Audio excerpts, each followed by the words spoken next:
Olá, então dando continuidade, né, ao que nós estávamos comentando nas aulas passadas, as políticas setoriais, nós já vimos sobre, lá em 1945, quando foi criada a Política de Garantia de Preços Mínimos, né, que regulamentava aí o mínimo que o produtor, quando vendesse, deveria ganhar, né, uma política que ajudou bastante, que o governo começou a estocar alimento e conseguir dar uma regulada aí no preço desse produto. Né? Outro fator importante que surgiu lá na década de 60, então, foram o seguro rural, o crédito rural, políticas que vigoram até hoje, né, que são bem importantes aí no meio agrícola. E aí faltaram duas políticas para comentar que também vigoram até hoje, antes de se institucionalizar a agricultura familiar, em uma lei lá em 2006, né, porque o governo daí passou a focar mais nesse pequeno agricultor, entre parênteses, como nós já vimos, né, e muito aí então foi direcionado essas políticas para esse produtor, que é aquele responsável por colocar alimento na mesa do brasileiro. Então, conforme nós comentamos, né, faltavam duas políticas setoriais para nós comentarmos. Uma delas é a pesquisa e extensão rural. Então, o que acontece? Desde lá dos primórdios, o conhecimento era passado de pai para filho e ali eles iam fazendo aquela pequena produção na terra que eles tinham. E aí, lá no período colonial, isso continuou. E aí, então, o que acontecia? Quando a gente via aí, a gente não, né? A gente não existia naquela época, mas a literatura nos conta que era muita gente trabalhando nos engenhos e pouca produção. E isso se estendeu, então, até grande parte, né? No período pós-guerra ali, era muita gente trabalhando na lavoura e pouca produtividade. E aí, então, começou a visar-se para que isso diminuísse. Ou seja, quando começou aquela Revolução Verde, os financiamentos que conseguiram implementar máquinas agrícolas, né, aqui no Brasil, e sementes tratadas, tudo isso, eles começaram a visar, né, que diminuísse o número de pessoas e aumentasse a lucratividade no campo. Então, o que aconteceu? Começaram a investir em pesquisas. Então, lá na década de 1960, o governo firmou parcerias com universidades, com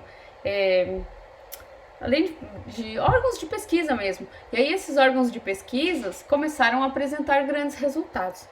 E aí então aumentando essa produção e diminuindo o número de pessoas que tinham no campo. Claro que isso também, né, tem a ver com aquele processo de modernização do nosso campo.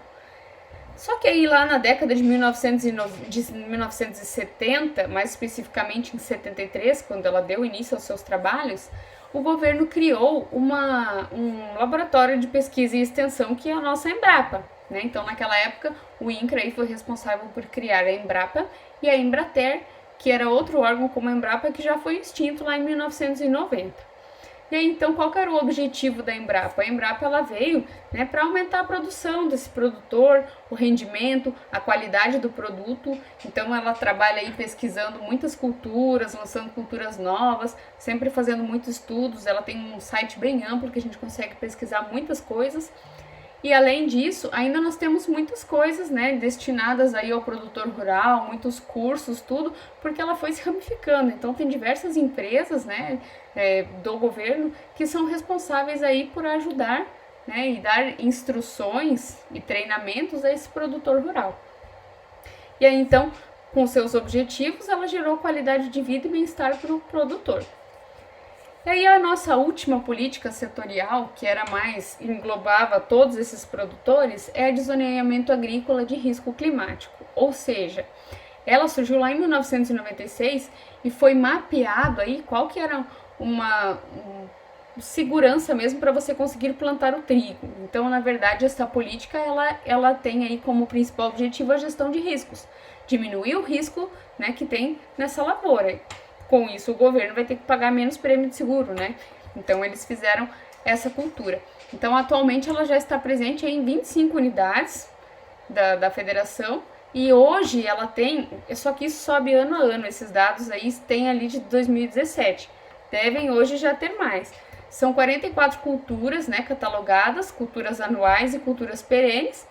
E ter o documento, seguir esse zoneamento agrícola de risco climático, ela é um pré-requisito para os programas de seguro rural, de Proagro, né? Programas aí de crédito e programas de seguro. Então, por quê? Porque assim o governo ele tem uma garantia de que o produtor está plantando algo certo, no clima certo, no solo certo, no tempo certo.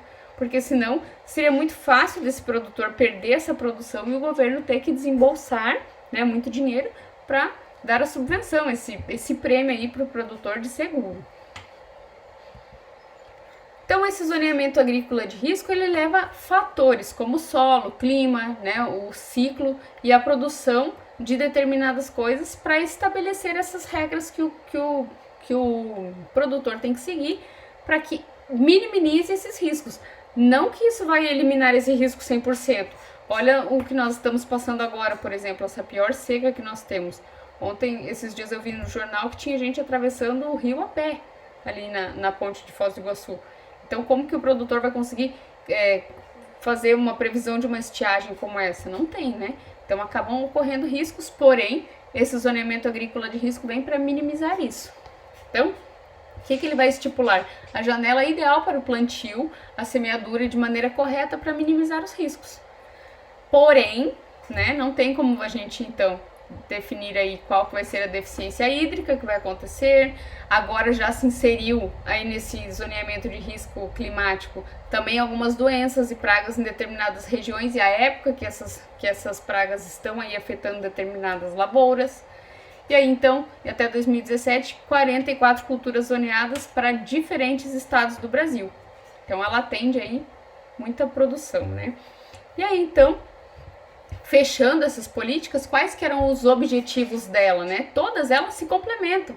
Era regulamentar e regular os mercados agrícolas, né? Garantir preços e renda para esses agricultores, estimular a produção doméstica de modo que o abastecimento urbano não seja comprometido pela escassez de produtos e preços elevados. Então aqui, esse último parágrafo, de estimular a produção doméstica de modo que o abastecimento urbano não seja comprometido pela escassez, já vem trazendo para nós uma visão de que a agricultura familiar passou a ser muito importante. Na verdade, ela sempre foi, porque é uma agricultura que ela diversifica suas culturas, né? E isso é o que faz trazer o alimento para a mesa do brasileiro. E aí o governo começou a focar na agricultura familiar. Então, lá em 2006, eles lançaram uma lei, e aí começaram a lançar seguro e crédito específico para essa categoria de produção, para garantir, então, que eles, que são os principais, né, que abastecem, né, o meio urbano aqui no Brasil, não acabassem caindo em falência, né? Então, o que é a agricultura familiar? Para a lei e para o governo, são os pescadores artesanais. Então, eles conseguem se beneficiar desses programas, os extrativistas, aqueles pescadores, né, aquicultores, população ribeirinha, assentados da reforma agrária. Então, eles têm que ter um documento que eles foram assentados mesmo para conseguir a DAP, que depois nós vamos ver o que é, quilombolas indígenas e aquele produtor que obedecer, né, aquilo estabelecido na lei. Então, essa lei em 2006, 11.326. Então, essa lei, essa 11.326, é aquela que passou a vigorar lá em 2006 e ela estabelece, então, ela diz ali quem é o pequeno produtor, entre parênteses. Então, a agricultura familiar. Quem é o agricultor familiar? É aquele que trabalha em regime familiar, contratando no máximo 1 ou 2 assalariados. Que a sua renda da propriedade seja direta da atividade, pelo menos 50% dessa renda tem que ser advinda do meio rural. E essa renda não pode passar 360 mil por ano. E essas áreas, então, tem que ter até 4 módulos fiscais. Como funcionam esses módulos fiscais? Comentei com vocês na aula passada que esses módulos foram instituídos lá pelo INCRA, né, lá na época do regime militar, e aí esses módulos eles são diversificados, eles são diferentes para diferentes áreas. Então aí nós temos um mapa, né, com os módulos fiscais vigentes no Brasil. Então lá no INCRA em 2013 eu encontrei essa tabela, depois não achei mais tabelas novas, acredito que não deve ter sido atualizada. Então o IBGE lançou, né, esse mapa aí, e lá em 2013 tem uma tabela estipulando então qual que é a cidade do Brasil e qual que é o tamanho do módulo fiscal que existe nessa cidade.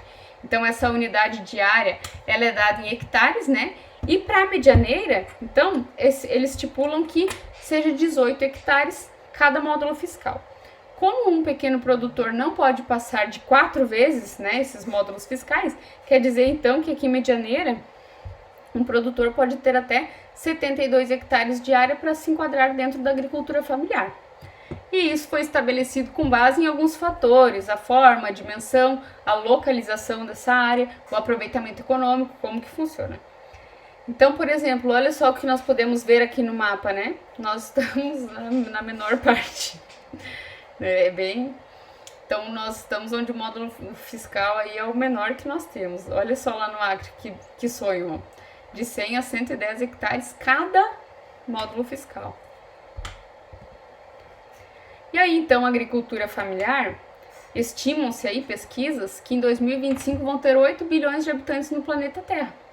E é esse pequeno produtor, entre parênteses de novo, que é aquele que vai ser o responsável por levar comida para a mesa de todos, né?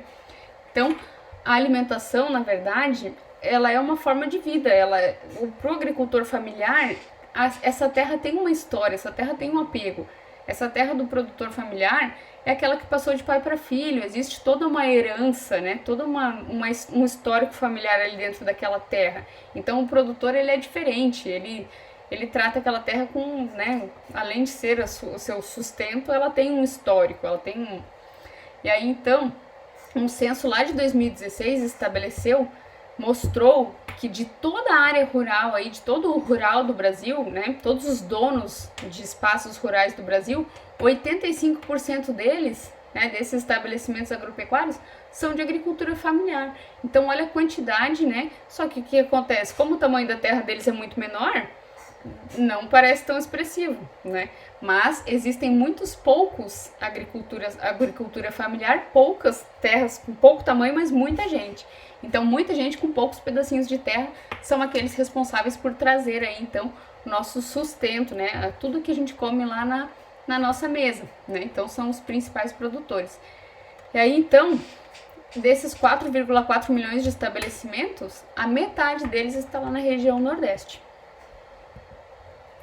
Então, o que é agricultura familiar? Por que eu digo que a agricultura familiar é responsável por colocar alimento na nossa mesa? Porque 70% do país, né, elas trazem alimento para toda essa população. Então, elas têm apenas 1/4 das áreas agrícolas aqui no Brasil e 1/3 da produção total. Porém, olha só como é que é o abastecimento interno. Porque, conforme eu já comentei, né, elas são focadas na diversificação. Enquanto aquelas grandes propriedades, o que elas vão fazer? Elas vão fazer a monocultura e exportar. Então, essa variação de alimentos, né, essa quantidade aí de diversificação é que traz esse alimento para a nossa mesa. Então, dentro do Brasil, 87% da mandioca que é ingerida, ela advém da agricultura familiar. 70% do feijão, 46% do milho, 30% do leite, 59% da carne moída, tem muito frango, da carne suína, né? E de gado também. E tem frango, tem muitos outros produtos que também são responsáveis aí pela agricultura familiar. Então, olha só, se o Brasil tivesse somente agricultura familiar, seria o 8º maior produtor de alimentos. Dá uma olhada ali naquela tabela. Então, é uma agricultura muito expressiva dentro do nosso país. E isso passou a ser valorizado, então, a partir de 2016, quando criou-se aquela lei da agricultura familiar. E aí, então, as características, né? Então, ela tem que ter aí pelo menos 2 ou 3 pessoas vivendo na área, sistema de base de trabalho, né? Para a segurança alimentar da própria família, e o excedente é que vai ser vendido. Sistemas mais diversificados, né? Diversificação de cultura e maior produção por área em comparação a não familiar. Então, o que acontece? Diversificação. Então, por isso que eu coloquei ali aquela foto com muitas culturas diferentes. E aí, então, a partir de 2006, foram criadas políticas específicas para a agricultura familiar que permitiu ainda mais expressividade da agricultura familiar. E aí nós vamos comentar dessas políticas uma a uma, né, na próxima aula. E aí, como logo nós vamos ter prova, pensei em fazer aí para a semana que vem uma semana de revisão, que daí na outra já vai ser a prova. Mas isso nós combinamos hoje de noite lá, quando nós nos encontrarmos no Google Meet. Então, até breve. Nem vou dizer que até breve mais, porque já nem sei. Espera-se que até breve. Até mais.